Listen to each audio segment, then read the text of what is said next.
Hola, ¿qué tal amigas, amigos, televidentes en Extra Plus? Un gusto saludarles, darles la bienvenida a esta edición Sumando Vigores, edición en la que vamos a hablar con don Raúl Obregón, MIR Consultores, que cae como anillo al dedo la presentación que ha hecho este martes del panóptico de la opinión pública, que recoge opiniones de los centroamericanos, en este caso, en esta segunda edición acerca de la independencia de Centroamérica, con lo que casi o prácticamente estamos cerrando este ciclo dedicado a los días patrios. Muchas gracias, don Raúl. Gracias por invitarme. Sí. Gracias por invitarme, y te aprovecho para decirte que he estado viendo los programas que han estado en el contexto, ¿no?, de las fiestas patrias, y han sido muy buenos todos. Y ya son varios, incluso hicimos para los que nos siguen en YouTube, hicimos una lista de reproducción que se llama Bicentenario, que tiene también los programas del año pasado, ¿verdad? Que realmente este año quisimos cambiarle un poquito el tono y no hablar de los hechos, sino hablar de los personajes, que me parece que también es muy importante, pues. Sí. Y podríamos continuar, porque por ejemplo, viendo aquí a los personajes centroamericanos, hay para hablar y hablar bien y hablar mal de cada uno de ellos, ¿verdad? Así es, exactamente. Ok, ustedes hacen este panóptico, es un esfuerzo de MIR por regionalizar su servicio recogiendo opinión. Sí, efectivamente, nosotros como MIR comenzamos a trabajar en el 1991, y desde el inicio nuestra estrategia tenía un enfoque en Nicaragua. Nosotros siempre decíamos que no puede haber un buen encuestador, o sea, no podés llegar a tener dominio si no tenés, a su vez, valga la redundancia, ese dominio del territorio, de la cultura, de la gente que entrevistas. Por eso, de alguna manera, pues siempre evitamos, o sea, siempre nos enfocamos en el país. Incluso por muchos años, diversos organismos, clientes que nos han contratado, nos escogían a nosotros para hacer trabajo precisamente porque uno de los factores que consideraban y apreciaban era el conocimiento del territorio. Entonces, por eso trabajamos en Nicaragua. Pero también hay que mencionar que levantar una encuesta tiene un costo económico, y ese costo económico, pues, no es tan bajo, ¿no? Es alto. Entonces, pues eso también. Entonces, lo que nosotros hicimos en los años 90, sobre todo, y principios del siglo actual, fue que establecimos una red centroamericana en donde habíamos 5 empresas, pues, una en Guatemala, una en El Salvador, otra en Honduras, Nicaragua y una en Costa Rica. En Panamá 6 éramos. Diferentes empresas, diferentes dueños, pero cuando surgía algo en algún país que era para aplicar a Nicaragua, que ellos nos subcontrataban a nosotros, ¿verdad? Y viceversa, cuando surgía algo en Nicaragua para hacer en Centroamérica, nosotros subcontratábamos. Pues de esa manera manejábamos, pero nosotros como MIR ir a instalarnos para hacer encuestas en otro país, no. Pero ahora con la tecnología, pues en estos años, pues sí, hemos tomado la decisión de dar el paso, y ya a partir de este año, de abril de este año, ya empezamos a hacer encuestas en Centroamérica. Evidentemente, pues ahora con la tecnología móvil, el internet, tenemos un espacio en la nube, entonces eso nos permite poder hacer este tipo de cosas. Y por otra parte también, y yo creo que es importante decirlo, es que la ciudadanía de todos estos países ya tiene una cultura de encuestas, pues ya la gente no rechaza. Siempre hay el rechazo, pero es mínimo, ¿verdad? De gente que se niega, pues, a darte una entrevista. Entonces, ya hay una cultura. Yo creo que ya la población en todos estos países, Nicaragua es clarísimo eso, ve la encuesta como un mecanismo que le permite poder expresar lo que está pensando o lo que le está molestando o lo que le está motivando. Entonces sí, efectivamente,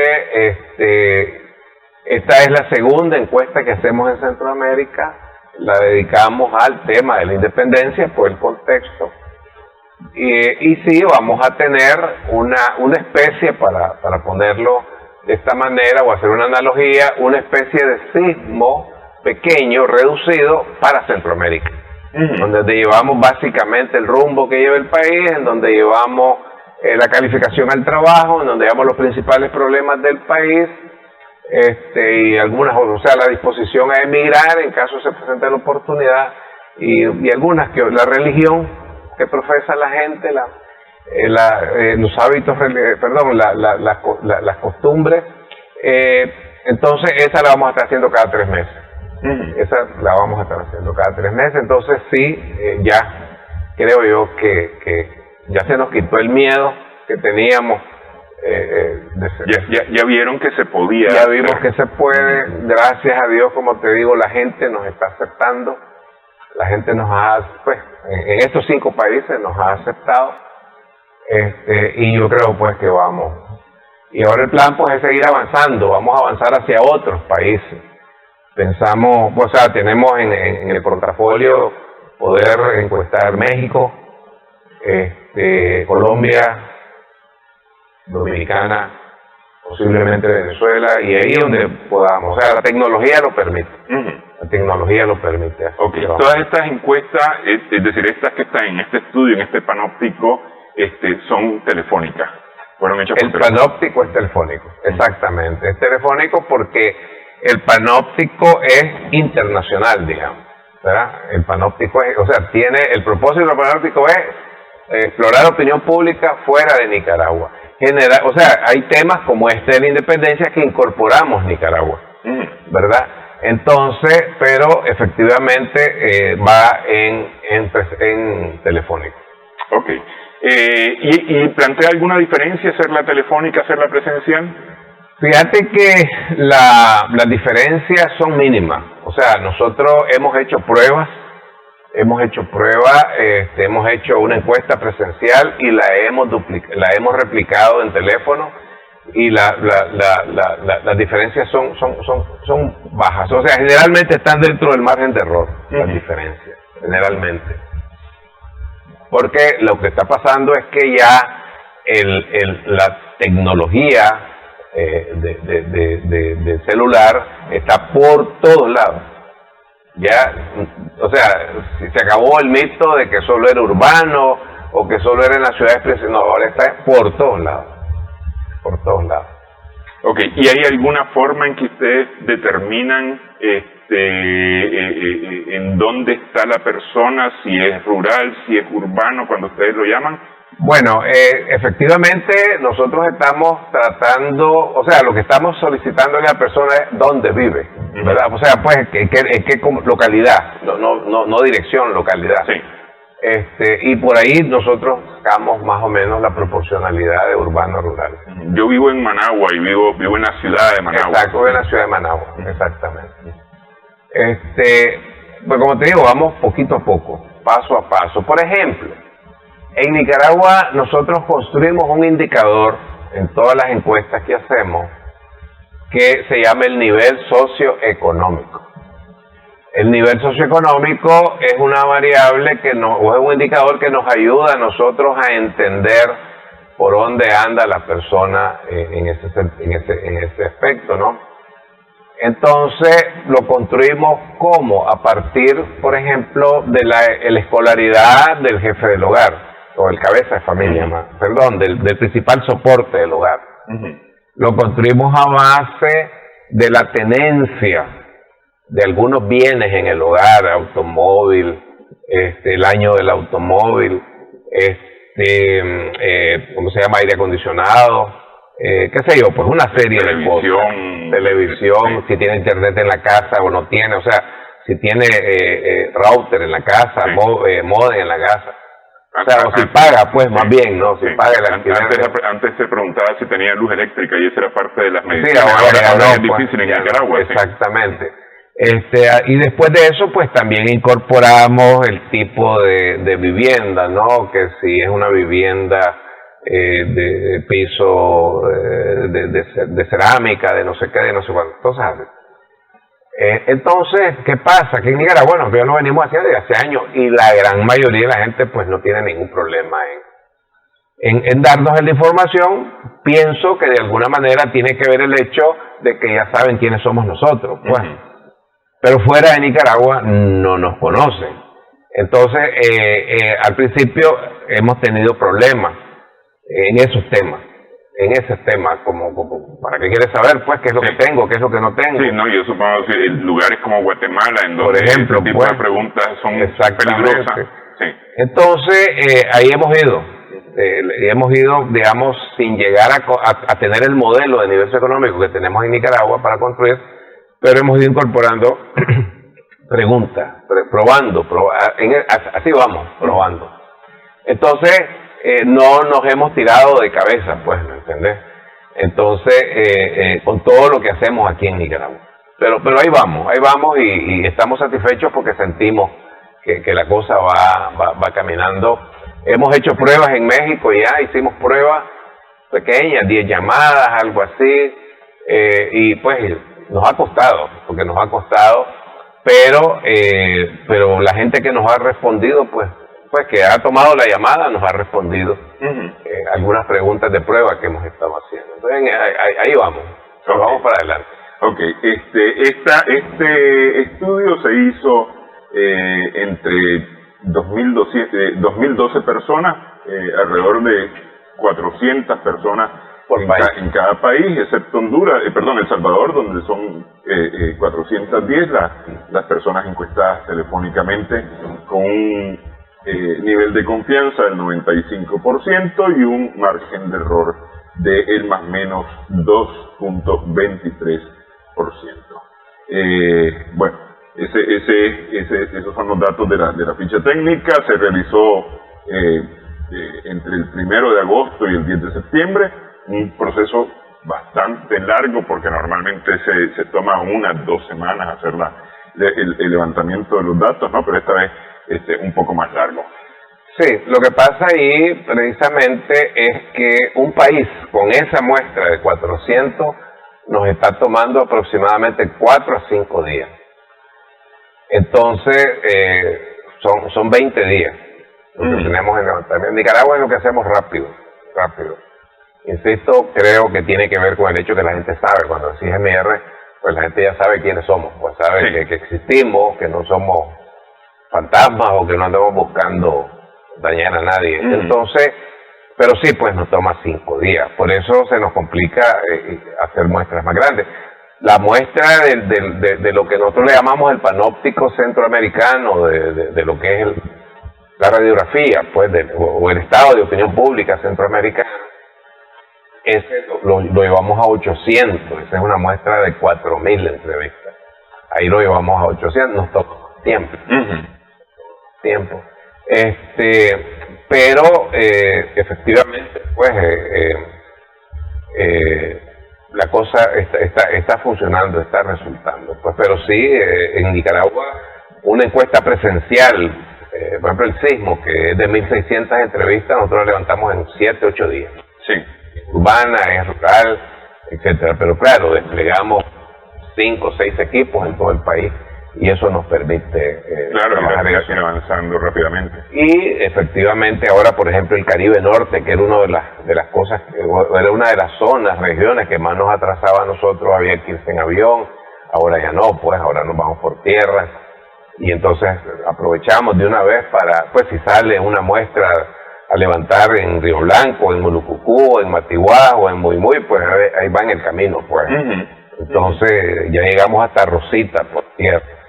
Y de pronto pronto, si Dios quiere, a Whitby. Entonces eso nos está ayudando. Bluefield, por ejemplo, antes nos tomaba más tiempo. Solo hacer Bluefield nos tomaba un día. Teníamos que usar un día, porque la lancha salía de Rama a las 7 de la mañana, ponerle, llegás allá a las 8, 8 y media, terminabas a las 12 del día, pues tenías que esperar que saliera la siguiente lancha a las 4 o 5 de la tarde. Ahora ya no, pues vamos por carretera y nos toma mucho menos tiempo. Así es que es relativamente más ágil, más rápido.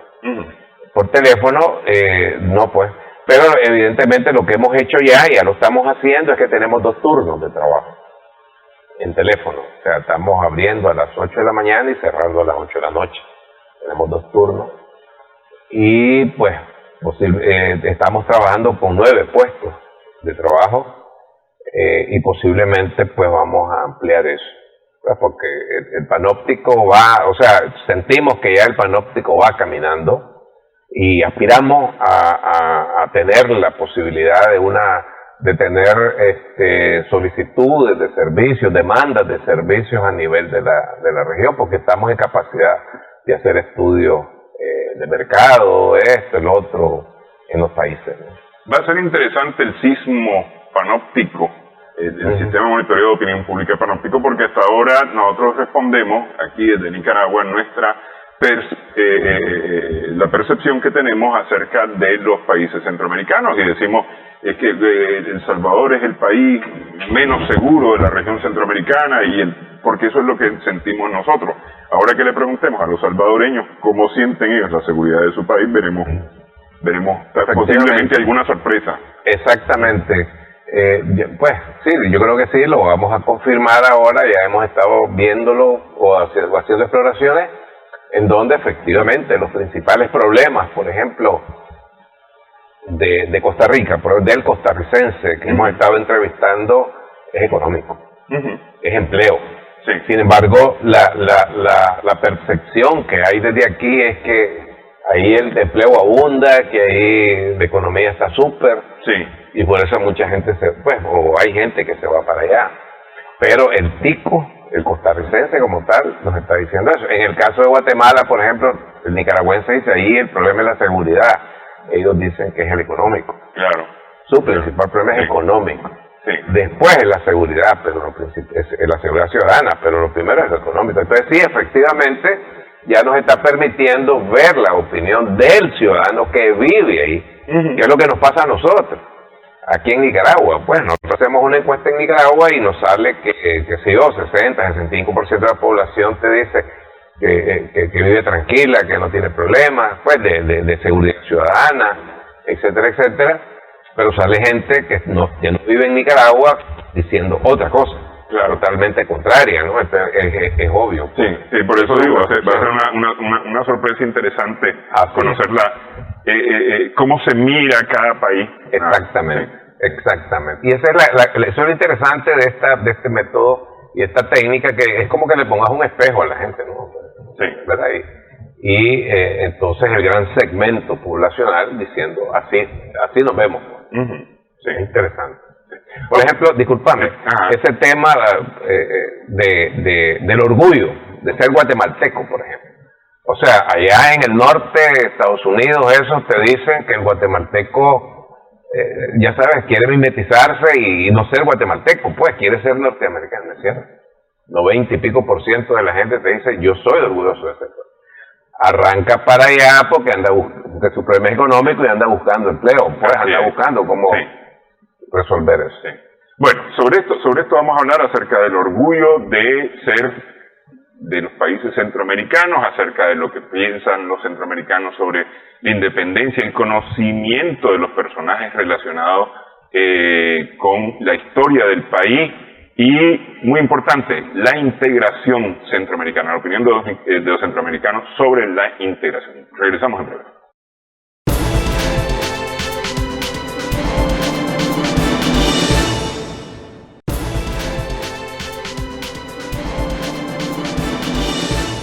Continuamos sumando vigores en Extra Plus con don Raúl Obregón. Estamos conversando acerca de su más reciente estudio de M&R Consultores, el panóptico de la opinión pública en Centroamérica, que abordó el tema de la independencia. Justamente el estudio empieza presentando respuestas acerca de la opinión que tienen los centroamericanos sobre la colonia, es decir, sobre la presencia española.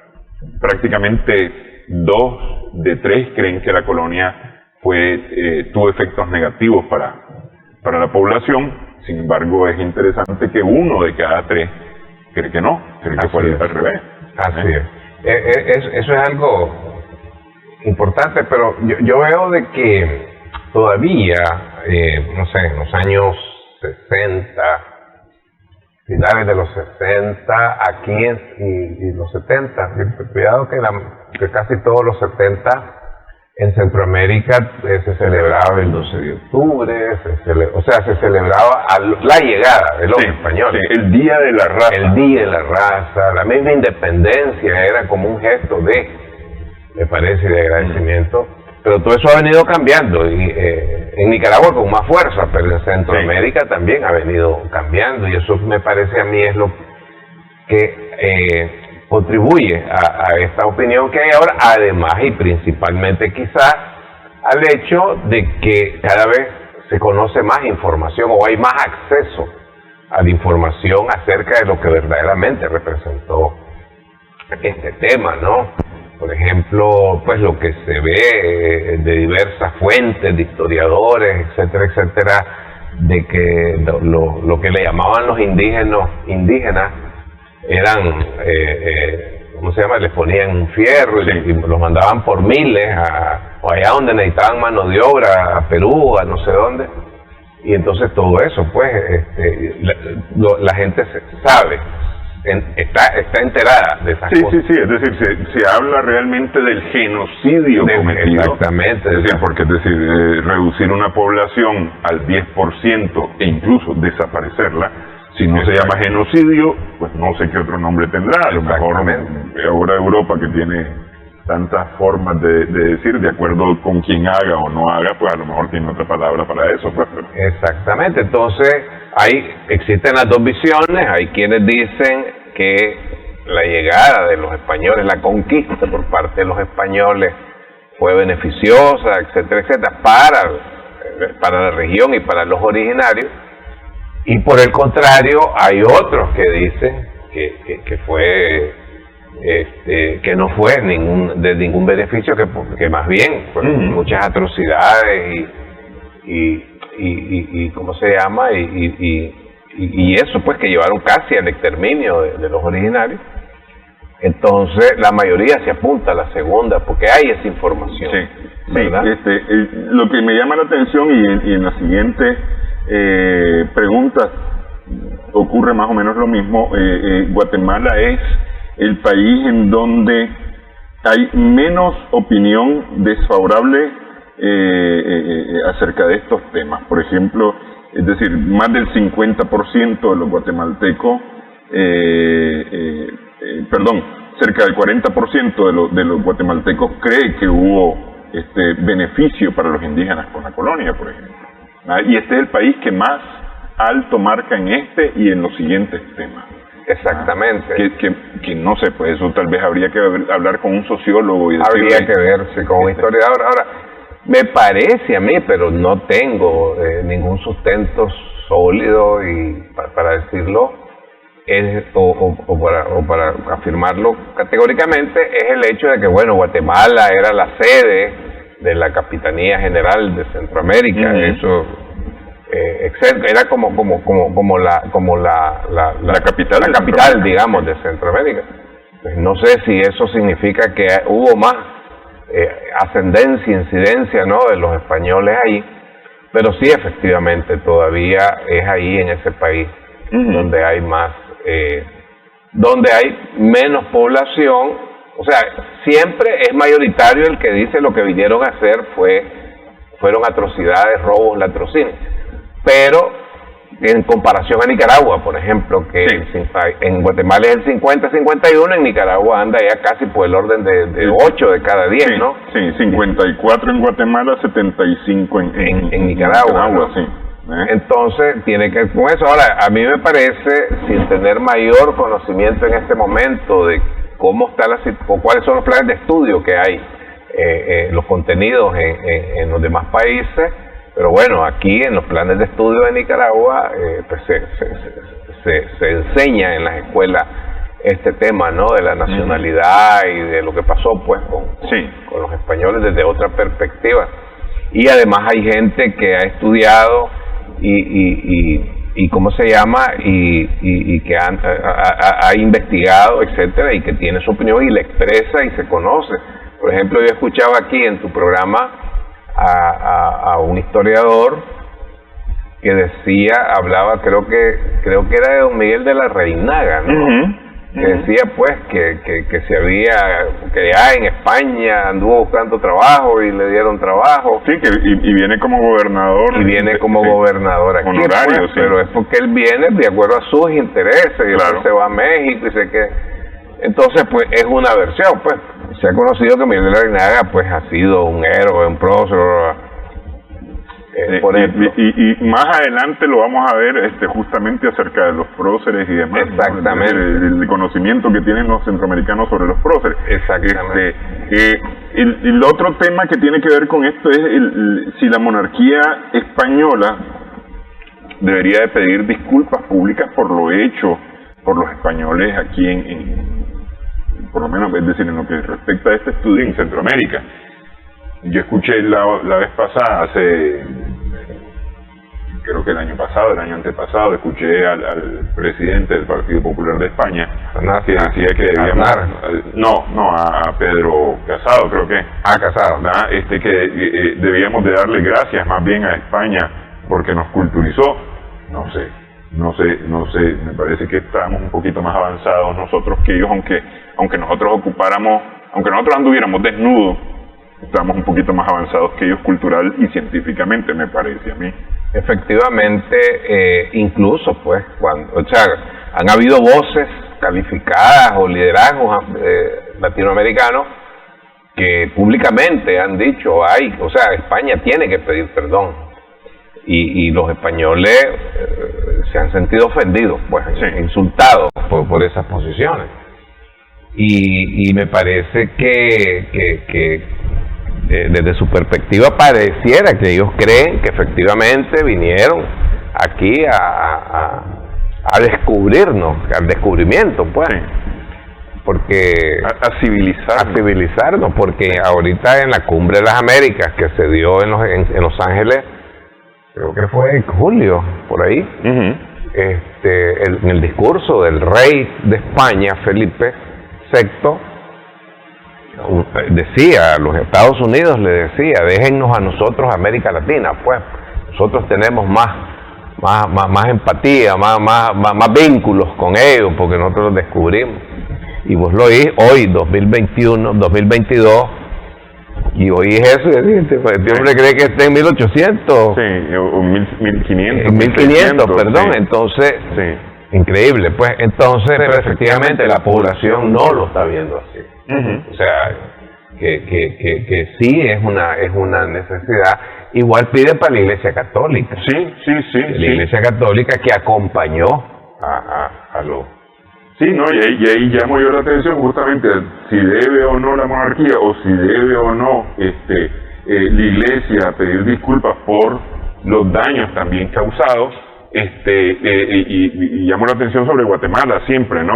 Y llamo la atención sobre Nicaragua. Guatemala es donde menos opinión acerca de las disculpas que deberían de pedir. Exactamente. Donde menos hay. Y en Nicaragua es donde más opinión en ese sentido sí hay. Efectivamente. Sí. Efectivamente, porque en Nicaragua desde hace 40 años o más hemos venido aprendiendo desde las escuelas, ¿no? Desde el primer grado, desde la primaria, de que efectivamente lo que pasó aquí fue genocidios, latrocinios, robos, etcétera, etcétera, que se nos han querido vender de otra manera. Incluso no estoy seguro, pero me parece que Nicaragua es el único país que el 12 de octubre no le llame el Día de la Raza. El único país de Centroamérica. Perdón, que ya no le llame sino que le dice el Día de la Resistencia Negra, Indígena y Popular. Entonces, todo eso tiene que ver con ideología y con la cosmovisión que nosotros tenemos ahora acerca de este tema, ¿no? Posiblemente en los otros países habría que ver qué es lo que Pero está es que pasando. incluso España tampoco dice que es el Día de la Raza, ya no dice que es el Día de la Raza. España dice que es el Día Nacional de España. Ahora es el Día Nacional de España. Ya no es el Día de la Raza, porque antes sí se celebraba el Día de la Raza. Sí, la unión de dos razas. supuestamente pacífica, armoniosa, etcétera, ¿no? Sí. 9 de cada 10 centroamericanos cree que la independencia fue un acierto. Hay, sin embargo, 1 de cada 10 que cree que no, que hubiéramos estado mejor con España. Efectivamente, lo que pasa es que hay hoy por hoy, en el siglo XXI, y en esto, en la década de los 20, hay corrientes o formadores de opinión en diversos países que dicen eso, de que nosotros no hubiéramos, o sea, si no hubiese habido ese acontecimiento de independencia, pues seríamos como es España, pues, sí.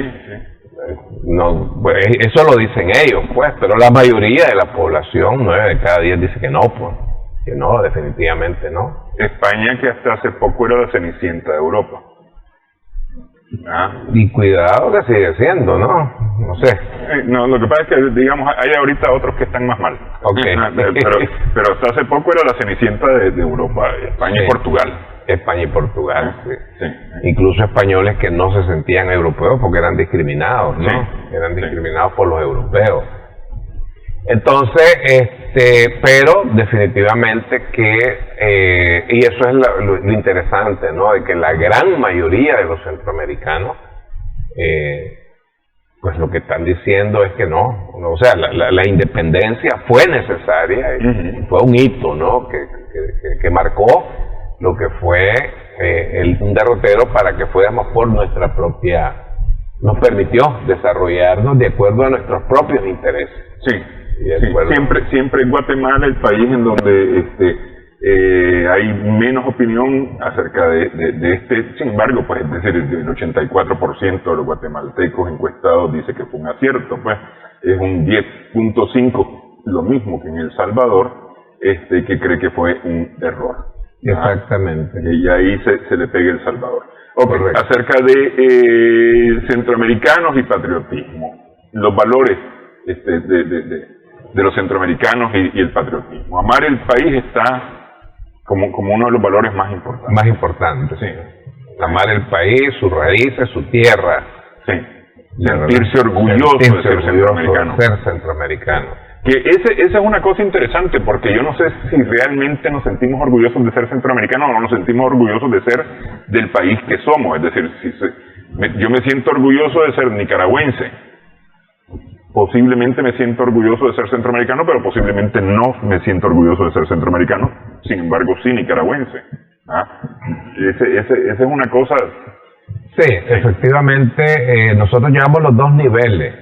El sentirte, digamos, en tu territorio, orgulloso de tu territorio, y de la región, ¿verdad? Entonces, pues, quizá, o sea, la gente se siente, o sea, tiene más arraigo, más apego a su país, a su tierra, a su cultura, pero de igual manera lo enmarca en la región centroamericana y te dice que también se siente orgulloso de ser centroamericano.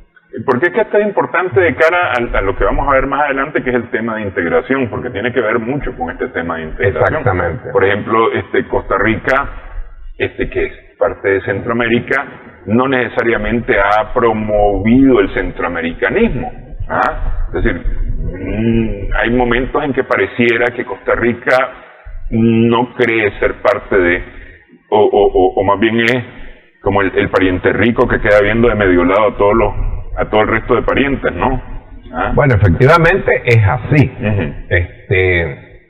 Te puedo decir de que hay en Costa Rica una corriente, o ha habido una corriente que lo considera así, ¿verdad? Ellos no son iguales que nosotros. La Suiza de Centroamérica.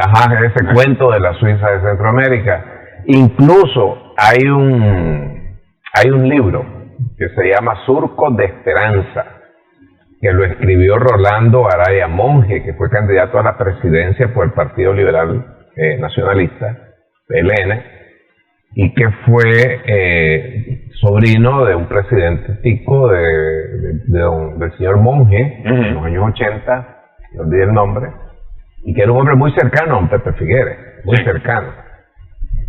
Y este hombre escribe en ese libro de que los costarricenses hasta San Ramón, desde el Valle Central hasta San Ramón es la cordillera que separa Guanacaste del Valle Central, dice, somos euroamericanos. De San Ramón hacia el norte, pasando por Nicaragua, El Salvador, Honduras, Guatemala y hasta México, son indoamericanos. Por lo tanto, no podemos ser iguales. O sea, clarito, ahí ese libro yo lo guardo como que, porque y marcadito ahí, pues, porque eso me aclaró a mí cualquier cantidad de cosas. Sí. Un líder político de su época, candidato a la presidencia, ministro de cualquier cantidad de carteras en diferentes administraciones, cercano a don Pepe Figueres. No sé si don Pepe Figueres pensaba por ahí, pero bueno, pero el punto es que sí es cierto ese pensamiento, o esa corriente. Así es que efectivamente, ¿no? Ya vamos a ver cuál es el comportamiento de Costa Rica justamente a lo largo. Y por eso ellos nos integran. Sí, por eso ellos nos integran. Sí. Es decir, llegaron a tener la presidencia pro tempore del SICA, pero por ejemplo no tienen representación en el Parlacén. No tienen representación en el Parlacén. No sé si están involucrados con la Corte Centroamericana. Pienso que no. Sí, pero bueno, en fin. Creo que solo están en el BESIE. En el BESIE. Sí, pues. Están los billetes. Ahí es, efectivamente. Vamos a hacer la pausa nuevamente en esta edición. Hablamos acerca de cuánto conocemos de nuestra historia, de los próceres centroamericanos, y hablamos de integración también.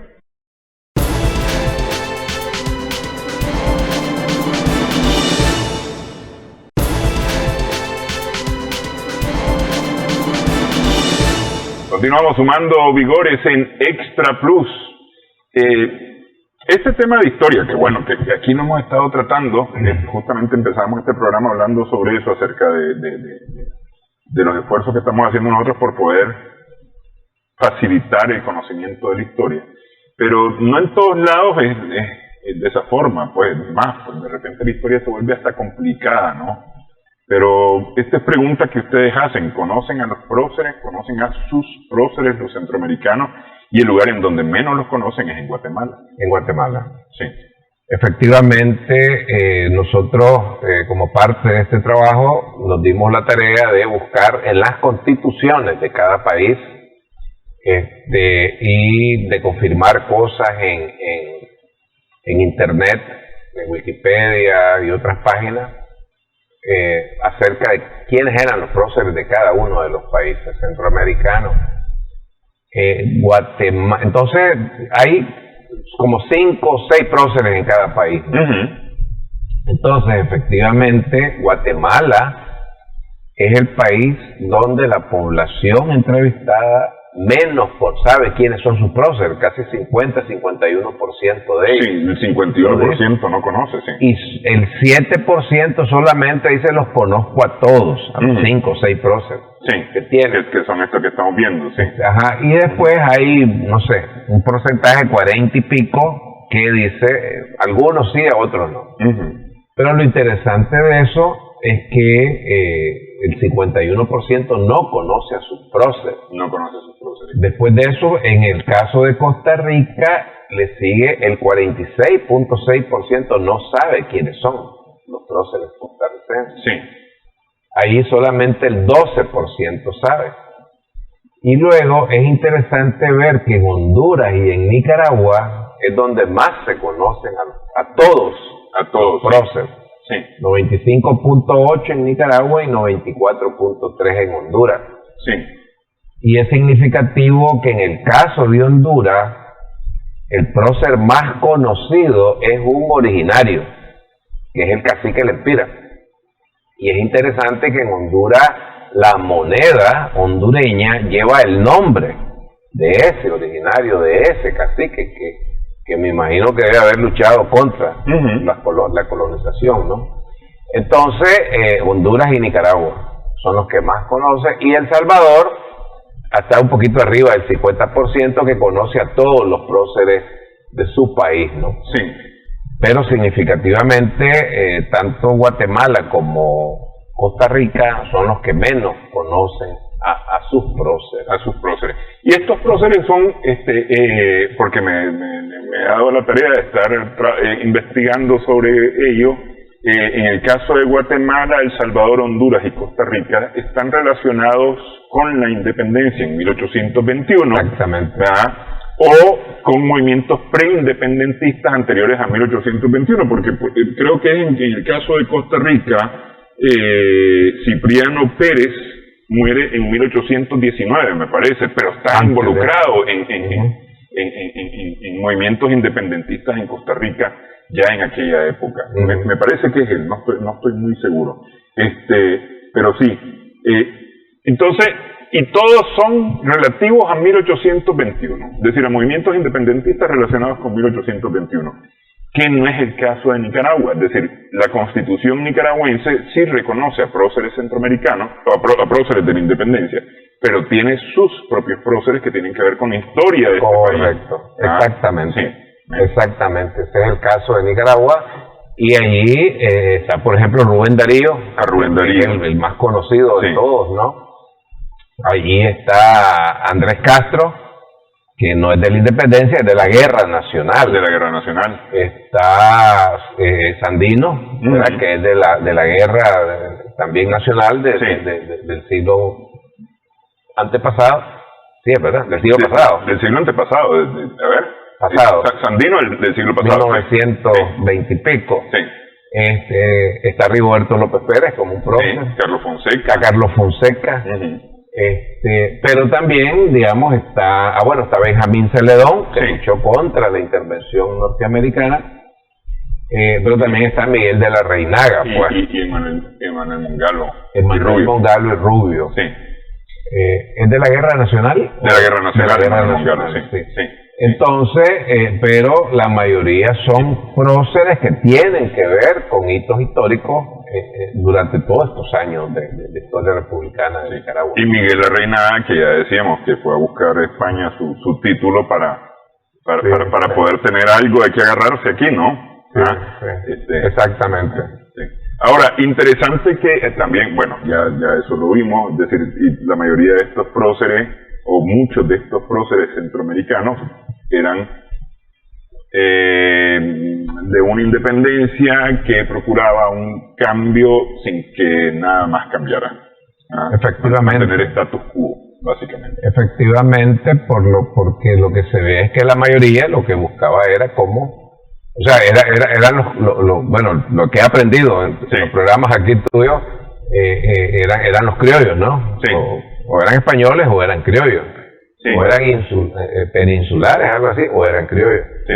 Pero lo que era la población como tal, y menos originaria, pues nada que ver, ¿no? Con el tema. Entonces, efectivamente, hubo cambios para no cambiar nada. Sí. Vamos a hacer unos cambios para que nada cambie, para que todo quede igual. Todo quede igual. Sí. Bueno, hacemos pausa y hablamos acerca de la integración centroamericana, lo que opinan los centroamericanos acerca de la integración centroamericana.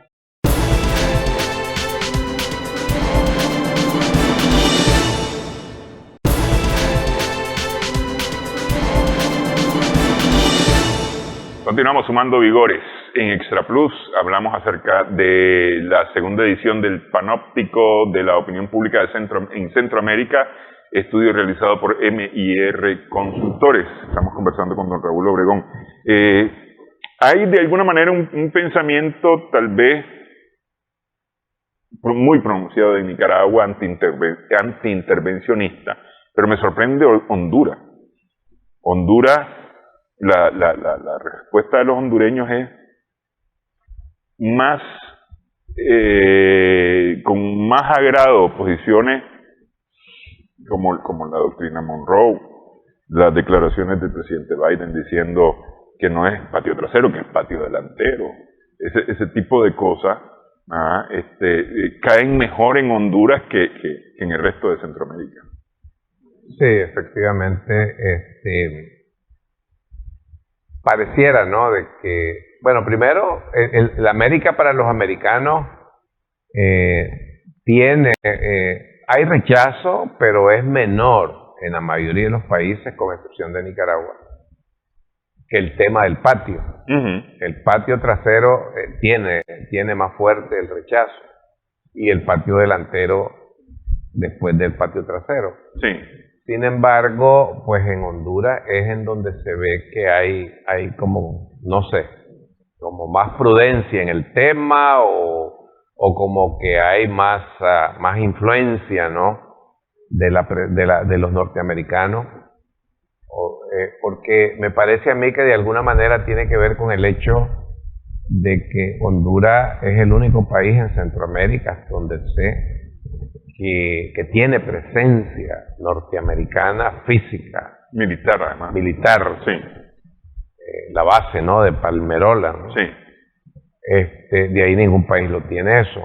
Y por otra parte, pues me imagino que si aquí en Nicaragua, que la incidencia de la emigración hacia Estados Unidos, pues es importante, pero nada que ver con los niveles de Honduras, por ejemplo, nosotros aquí tenemos un porcentaje relativamente alto de hogares, de familias que tienen un familiar en Estados Unidos. Andamos por el orden del 40-45%. Me imagino que en Honduras debe ser mucho mayor. Y entonces de alguna manera pues está esa incidencia, esa influencia, me parece. Pero la verdad es de que el tema de América para los americanos, a pesar de que no es justificable, no es aceptable, pero es comprensible, porque ha sido repetido tantas veces desde hace tantos años, que de una manera sorprendente, digo yo, incluso hay analistas, politólogos, que cuando se refieren a la sociedad norteamericana te dicen los americanos. Sí. Y es increíble, fíjate que por ejemplo, vos escuchás cubanos de Cuba, que te hablan de los americanos, y cuando se refieren a cubanos en la Florida te hablan de cubanos americanos. Sí. O sea, pero yo sé pues que es un problema como mecánico, ¿no? Del cerebro, ¿no? Cómo funciona. Entonces, en ese sentido me parece a mí que es comprensible este trabajo que ha hecho todo lo que es la industria, ¿no? Mediática norteamericana. Sí. Y ese me parece a mí que es un fenómeno mundial. Y es mundial. Sí. En un país europeo me preguntaron de dónde era, entonces yo, para no complicar mucho las cosas, le dije que era americano del continente, y era un señor ya mayor que empezó a decirme cualquier cantidad de barbaridades, y le digo, no, espera. Soy del continente americano, soy de Nicaragua. Ah, Nicaragua, Sandino, tal. Entonces ya cambió la actitud. Exactamente, sí. Exactamente. Lo del patio, pues como que tiene más rechazo, ¿no? Pero aún así, pues, es Honduras. Honduras es el que tiene más simpatía hacia este tipo de expresiones. Ok, la integración. ¿Para qué quieren los centroamericanos integración? Mira, la integración centroamericana se ha venido posicionando como un proyecto que tiende y que puede contribuir al fortalecimiento del desarrollo económico de los pueblos centroamericanos. Y me parece que eso es lo que los centroamericanos entrevistados perciben, ¿no? En esto. O sea, tiene que ver con la unión de los países, evidentemente, pero es una unión no la unión por la unión, sino por la unión para el desarrollo, para mejorar, para fortalecer. Sí, hay aquí un porcentaje, el 7% cree que debe haber un acuerdo para el desarrollo. El 2% cree que es un proyecto de comunidad económica, política y sociocultural. Exactamente, ya lo especifican ya más. Pero en general lo que ven es eso, una unidad de los países para mejorar. Sí, para mejorar, para beneficiar a los países centroamericanos, para fortalecer la democracia y las instituciones. Exactamente, exactamente. Sí. Atraer inversión extranjera, es decir, de alguna manera se está pensando en temas de beneficio personal, pues, es decir, volvemos a lo que se dice en sismo, ¿no? La gente está pensando primero en sí misma y en su beneficio, en su desarrollo, en su prosperidad, como parte del desarrollo del país. Lo mismo aplicaría aquí para Centroamérica. Efectivamente. Y lo interesante de esto es que la población tiene conciencia de que la unidad hace la fuerza y que definitivamente al unirse los países centroamericanos van a estar en una mejor posición, ¿verdad? En todo sentido, más competitivos, tener acceso a más mercados, etcétera. Pues lo que hay es una cierta como desconfianza de los unos hacia los otros, pero pareciera que más que todo eso está en los niveles o en el ámbito de la política y los políticos, pues, pero la población como tal pareciera que lo que le ve más beneficio a esto que otra cosa, a la integración. Sí, ¿no? Y que 2 de cada 3 prácticamente aprueban un proceso de integración.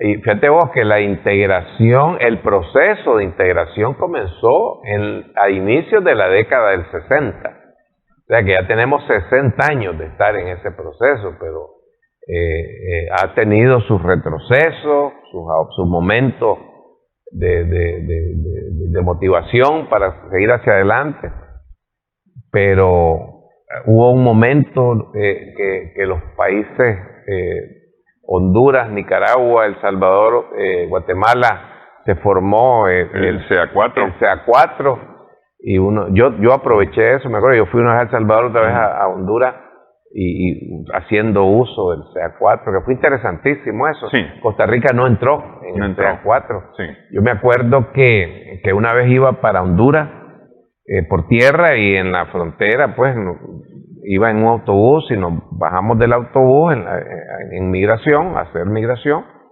y simplemente dijeron, los del CA4, uno ya sabe, pues se ponen en una fila, o los centroamericanos dijeron, una fila.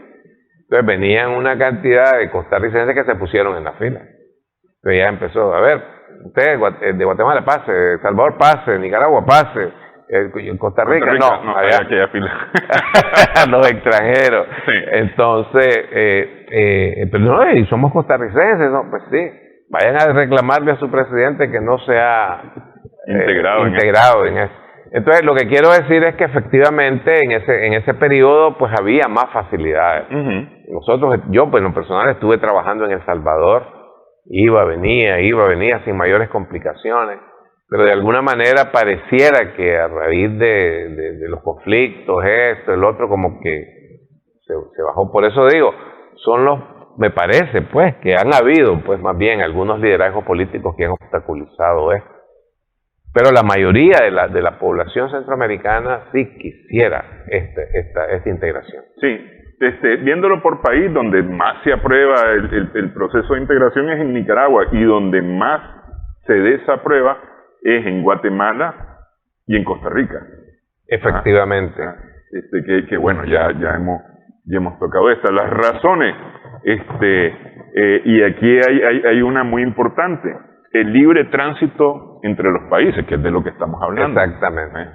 Al final de cuentas, los centroamericanos tenemos parentela en los países vecinos al menos, pues. Efectivamente, así es. Nos parecemos bastante, sobre todo de aquí hacia el norte, ¿no? Nos parecemos bastante, incluso en el léxico, en muchos términos que utilizamos, nos parecemos bastante. Sí. Entonces esa es una de las razones por las cuales se aprueba, y entre las razones por las cuales no aprobaría están los problemas políticos justamente y la corrupción. Que son razones que tienen.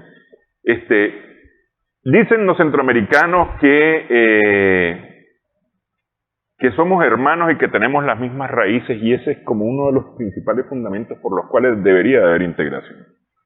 Efectivamente, es como un argumento que se utiliza. Nosotros propusimos la afirmación, y lo interesante de esto es que tiene la aprobación, está de acuerdo la mayoría de la población, el 92%, por ejemplo, está de acuerdo con esa afirmación de que somos centroamericanos, ¿no? Sí, y tenemos las mismas raíces. Luego hay quienes opinan que como colonia, es decir, durante el periodo colonial fuimos una sola Es decir, éramos parte de la Capitanía General de Guatemala, todas las provincias de Centroamérica, ¿no? Efectivamente. O sea, hemos estado unidos, nos hemos desunido, pero sí, pues ya lo hemos experimentado. Pero una razón fuertísima es que unidos los centroamericanos somos más fuertes y tenemos mayores oportunidades de competir en la economía global.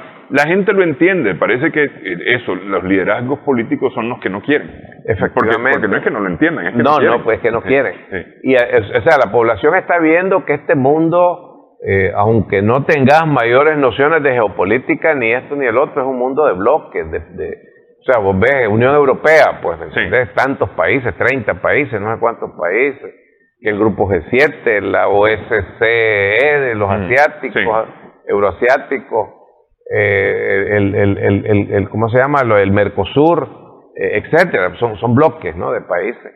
Entonces, pues, nosotros agrupados, o sea, integrados como región, pues no es lo mismo de ser 5 millones, 6 millones de habitantes, a ser 60, 50 millones de habitantes.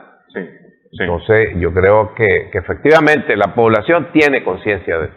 Sí, y por eso 64% cree que el desarrollo de los países o al desarrollo de los países contribuiría mucho la integración. Efectivamente, hay conciencia de que la integración es necesaria para fortalecer la economía y contribuir al desarrollo de los países. Y por lo tanto también aprueban que la integración vaya hacia adelante, que continúe la integración. Que hay casi 56 millones, somos los centroamericanos. Casi 56 millones.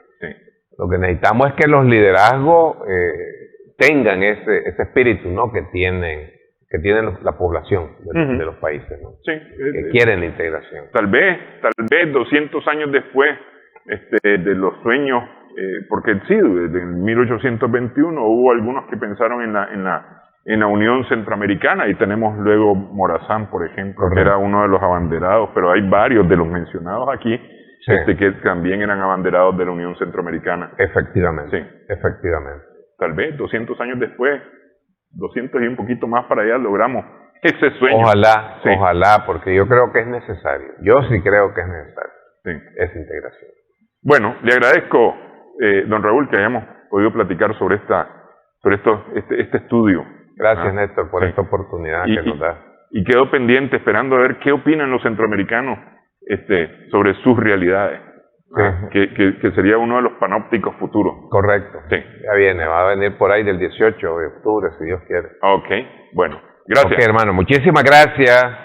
Gracias también a nuestras amigas, amigos televidentes por su sintonía. Esperamos que este programa haya sido de provecho para ustedes.